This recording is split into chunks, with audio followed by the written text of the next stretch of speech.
Hello friends, welcome back to Unikaksha's YouTube channel. This is Ashwini, senior trainer from Unikaksha.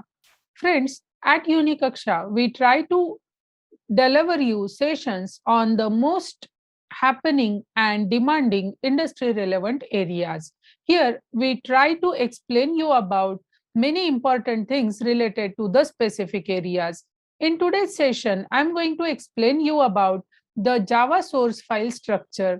Friends, many times it happens that when we are trying to write a program and trying to execute it, then we stuck up with the very common errors, but still it takes time to solve that particular error and get out of the problem. So here I'm going to discuss with you very important and common factors related to Java source file structure. Let's first understand what exactly Unikaksha is going to provide the students and professionals. Unikaksha is basically a digital education provider which deals with the certifications and skill enhancement courses. Here we have a team of experienced academicians and industry experts.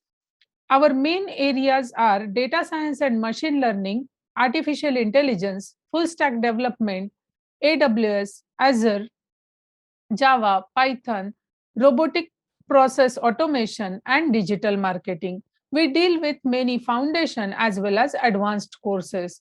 Now let's get started with our today's topic, that is Java source file structure. Friends, in Java, can you tell me firmly how many classes we can include in a single Java file at most? One, two, three, four. Is there any specific number to include classes in a single Java file? The answer is no. We can include any number of classes in a single Java file. Now, let's first understand what is exactly the Java source file structure, and along with the example, let's find out what are the problems and what are the errors which we have to deal with.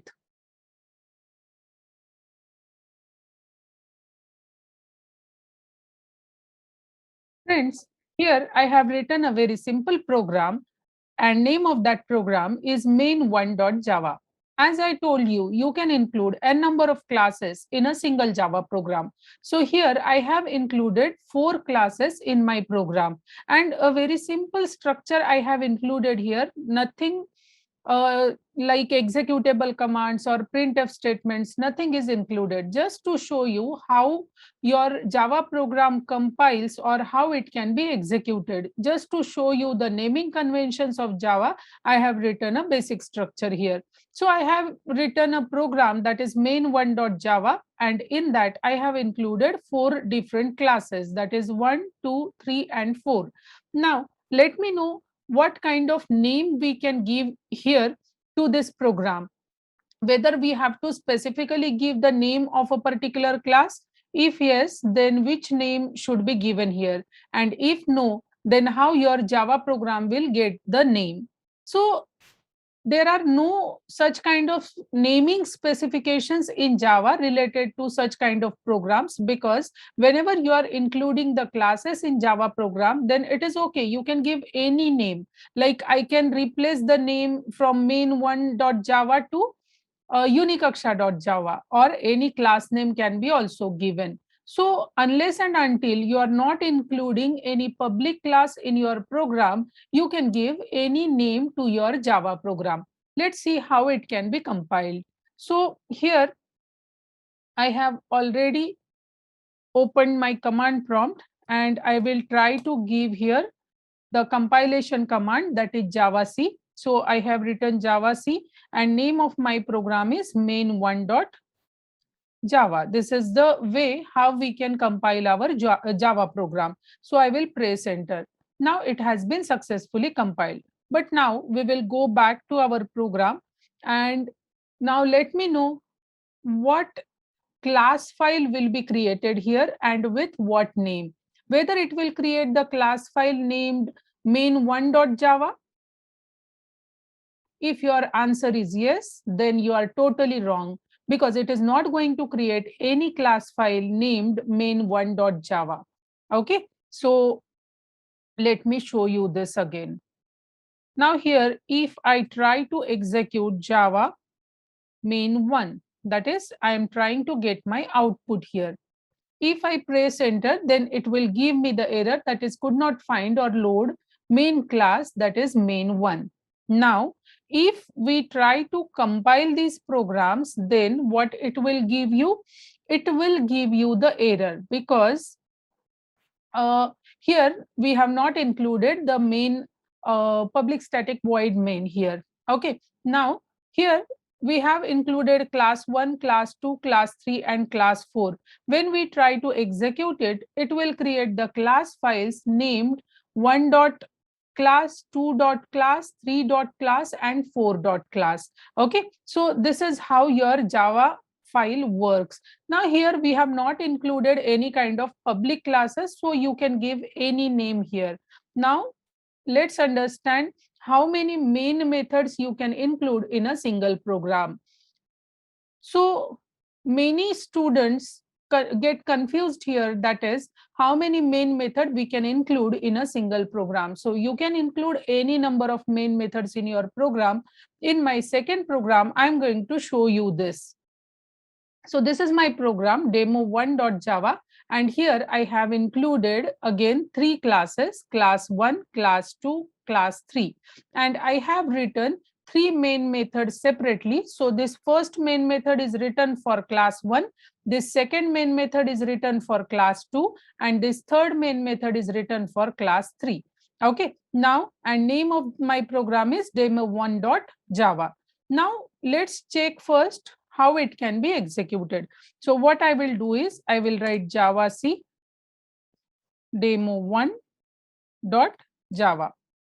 So I have compiled my program. Okay, so here if I try to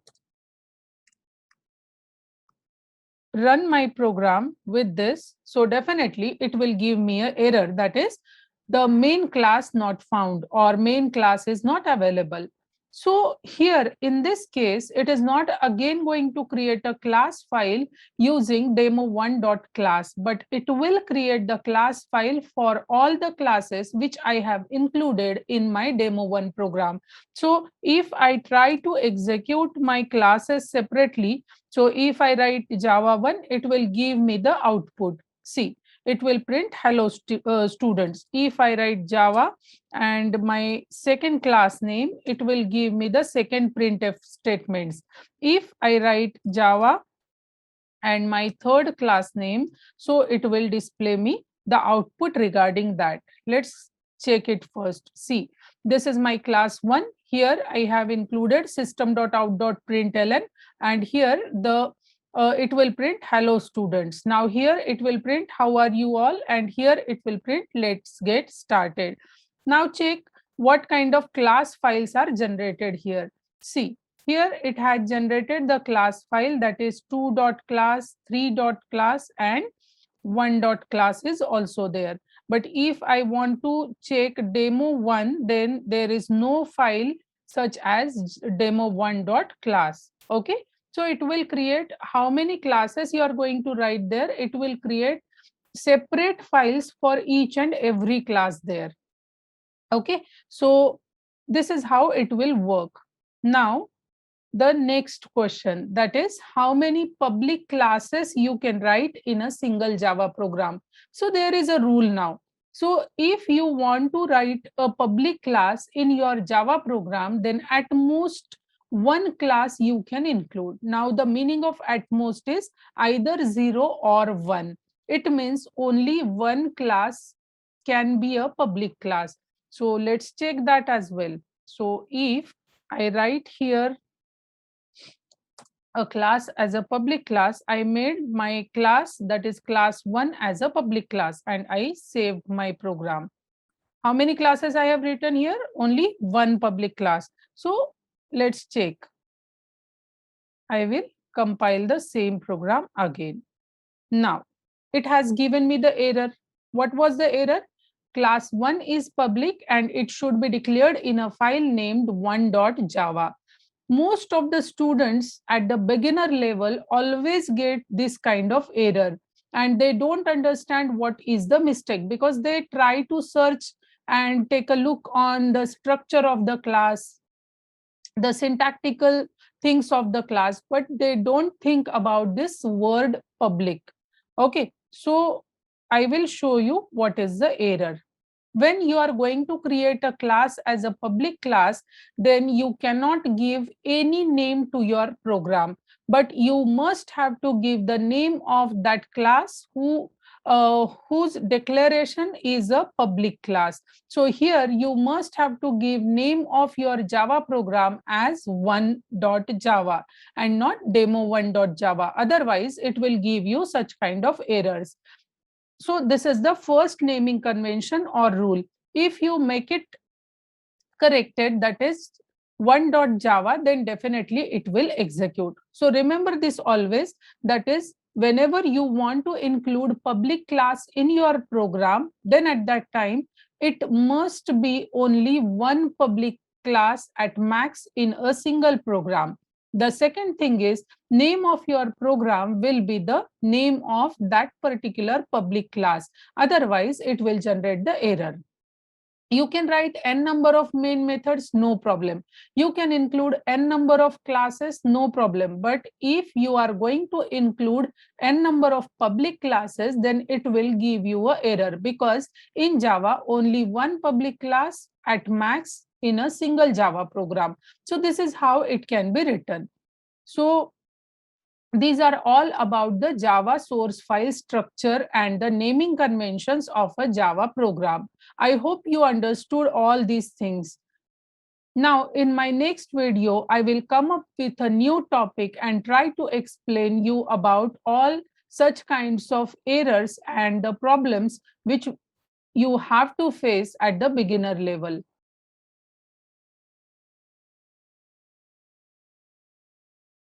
So this was all about the Java source file structure.